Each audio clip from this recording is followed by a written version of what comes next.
many commemorations. The reason for that is it will be the 800th anniversary of Magna Carta. I've done a video on that. It'll be the 600th anniversary of Agincourt. I've done a video on that. And on this occasion, it's 200 years since the Battle of Waterloo. Now, Waterloo was part of something that's become known as the Napoleonic Wars. What's interesting to note is these wars started in 1792, when Napoleon was still just a French officer. He wasn't going to come to the fore of these wars until the mid-1790s. Now, of course, eventually it was very much Napoleon's show, but to begin with, he was just another revolutionary officer. However, these battles were to last until 1815, and it was a period of almost constant warfare, not just in Europe, but amongst all the colonies and overseas empires of France, Britain, and others as well. So it's a satisfying narrative that this didn't all just peter out and it wasn't all just done through peace treaties, but there was a final showdown, a showdown between the greatest English general of the age and probably the greatest general of all time.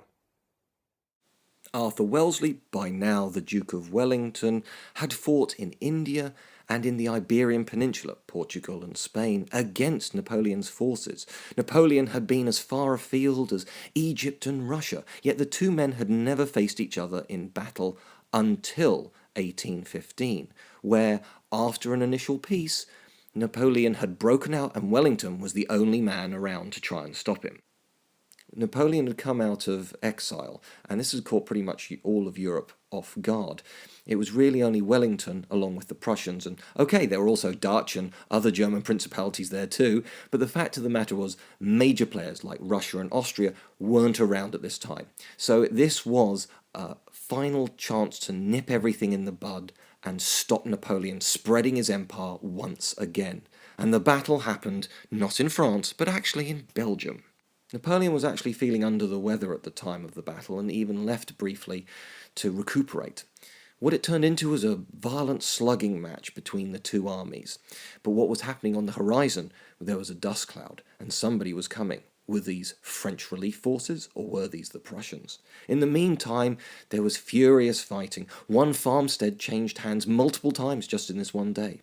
But when that cloud of dust arrived, it turned out to be the Prussians, which knocked everything into the hands of the Allies, and victory was ultimately sealed. However, it's worth mentioning that Wellington said, "Only to a battle lost, the saddest thing you'll ever see is a battle won, because of the amount of casualties. Today, there is this monument, which you will see plenty of during all the celebrations." I'm going to be contentious for a moment. The Battle of Waterloo, on one hand, was truly very important. It drew a line under about 25 years of French expansionist wars across Europe. However, Napoleon had already been beaten and already exiled once before.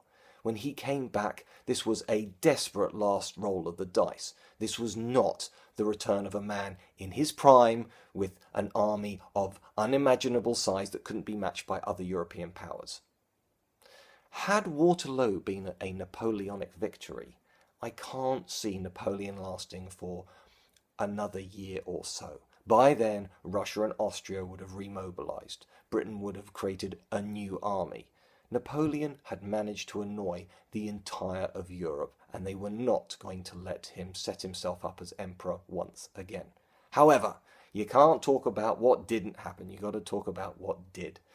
And what you see here is an effective alliance of multiple European forces led by an Englishman who were willing to fight, conquer, and take down one of the most feared men in the whole of military history.